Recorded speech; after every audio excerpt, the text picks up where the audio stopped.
So the day that the Rangers signed Corey Seager, I posted the video of his press conference as well as him on MLB Network talking about signing this contract.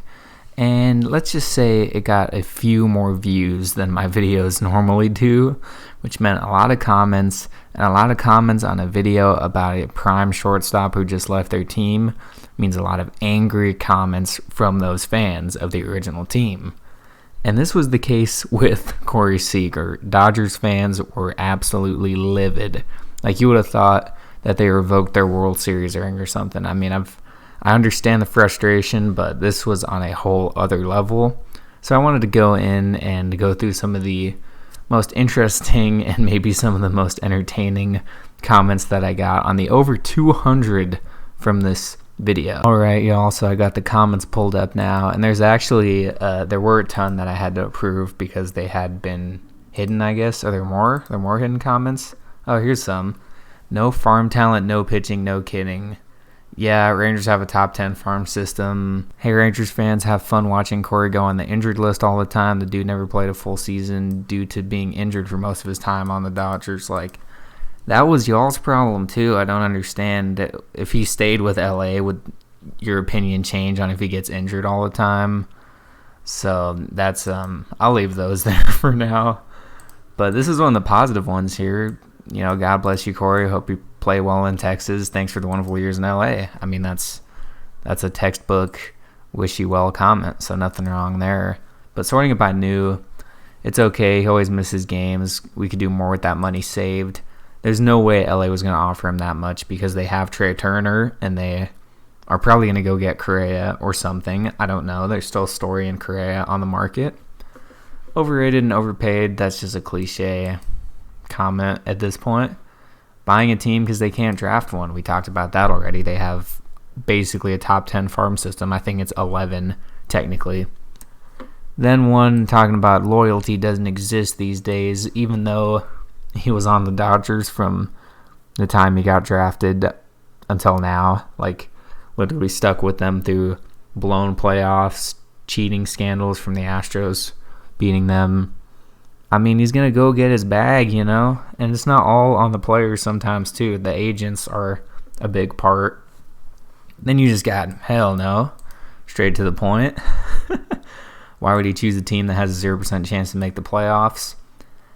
I don't think it's going to be 0% chance this year, but, like, you know, the Dodgers are still good. That's what confuses me about all this. It's not like he was the piece that made them a complete team. Like, they still have all these fantastic players. They're a playoff and a World Series contender every single year. So a lot of these comments confuse me. Some of these I haven't even read because these are newer right here.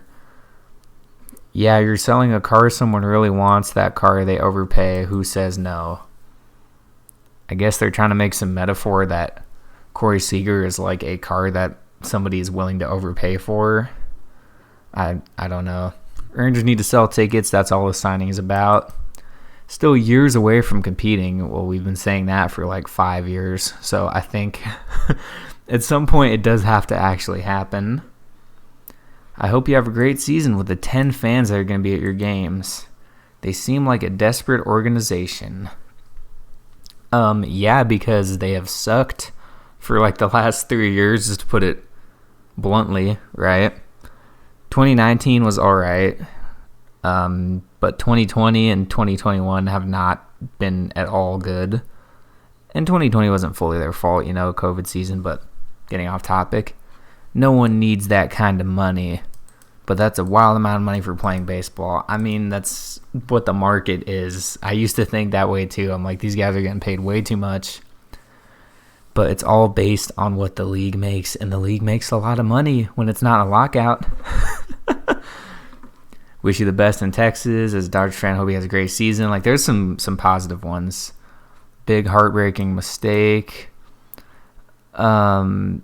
Trash team, loser. Like, now he's a loser. He was World Series MVP, I think, in 2020, and now he's a loser because he wanted to go make some money and contribute to the cause of the Rangers getting back to playoff contention. Goodbye to playoff glory that you're so used to in LA. I did see, here's one, really boned but happy you got your bag. Boom. That's all you got to say, man. Welcome to last place for the 7 years.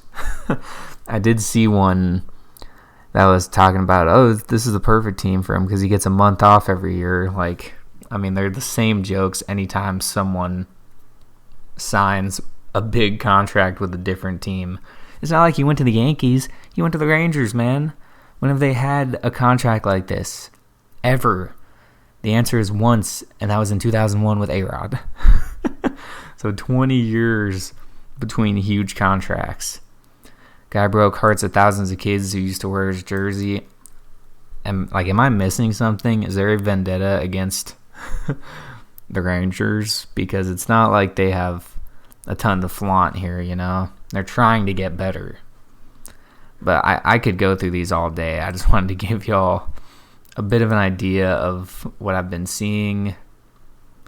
And then this guy was saying, how is it possible that the players are being scammed by the owners when this kind of stuff happens?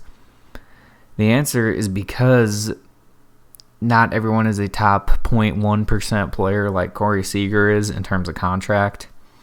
You only have a handful of these huge contracts in MLB, and it's top-level guys. Mike Trout, Francisco Lindor, now Corey Seager, Bryce Harper, Garrett Cole, even though he cheats. You know?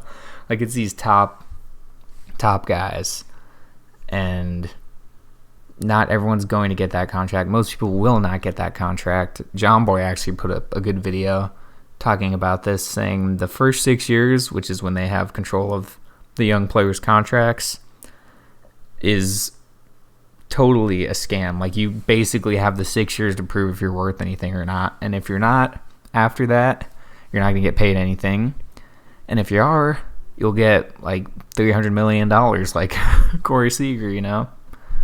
Then a classic Rangers prediction that they'll trade him in 3 years and eat half his contract. No. He's statistically the worst player to ever sign a $300 million contract. Prove me wrong. Okay, I'll do that. Does this look like the worst guy to ever sign a $300 million contract? Career batting average of .297 with over 100 home runs. Career OPS of 131, or 131 is the OPS plus, 870 is the OPS. I would say he's far from the worst guy to sign a contract like this. At least look it up if you're going to say that, man. I mean, there are some awful contracts that have gone down, so I don't think he's statistically the worst player to sign a contract that big. I mean, I guess I don't know all of the $300 million contracts, but you don't even know how he's going to perform yet. But we'll read a few more just for fun here. Oh, this one I remember. This guy was saying, why don't they just call themselves the Texas Dodgers because they want Kershaw. They have 2 players from the Dodgers.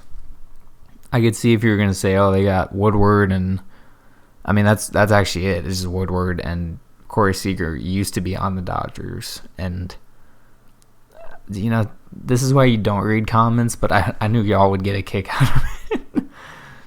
Then this guy said he's a trader, which actually he's a signer, not a trader. And there's just bye Felicia. I mean, these go on and on. Hopefully y'all enjoyed that, maybe got some entertainment out of it, but I mean, there's hundreds, literally hundreds of comments on here. Some good, a fair amount bad, and then a good amount are just Rangers fans defending them signing him. So it's just weird to me that they are specifically mad at him when he won a World Series with them, their first one since 1988. He had really good seasons despite his injuries, and his contract was up. The Dodgers didn't offer him anything. Tested it out on the free agent market, and you know what? Texas gave him the pitch. They said, this is what we want to do, and we think you'd be a big part of it.